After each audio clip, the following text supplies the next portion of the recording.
This is my hamster Lucille, and she loves snacks. So in order for her to get exercise, we put her in her little ball. Sometimes she goes too fast and she ends up flipping all the way around. Now I will be using circular motion equations in order to determine the minimum speed that she has to travel in order for her to flip around the ball.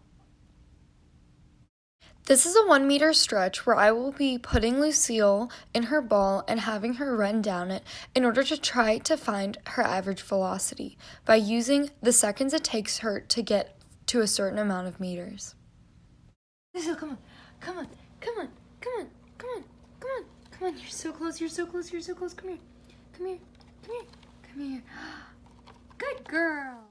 She obviously got distracted along the way, so I just calculated the uninterrupted distance she went, which was 2 feet per 2 seconds, and I multiplied it by 0.3048 meters per 1 foot, and found her average velocity to be 0.3048 meters per second, and the acceleration to therefore be 0.1524 meters per second squared.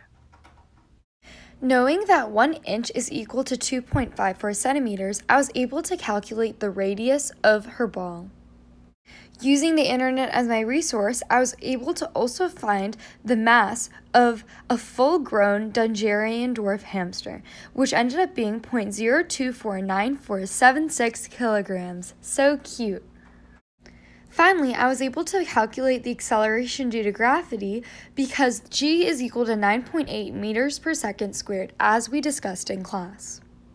I inserted the known variables into the formula for the minimum speed for her to flip in the ball, which I derived, which ended up being velocity equals the root of r times g, as shown on my poster.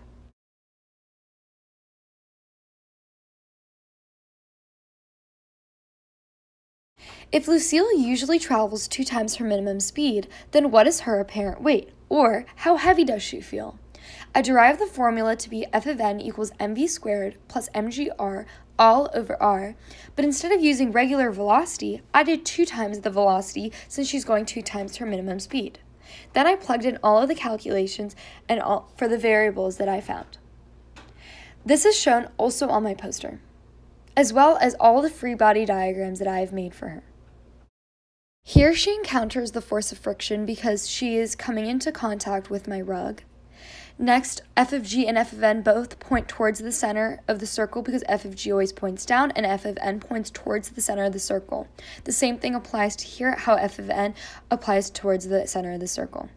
We hope that you've enjoyed our project and that you've learned a little bit about circular motion and how hamsters sometimes go a little bit too fast.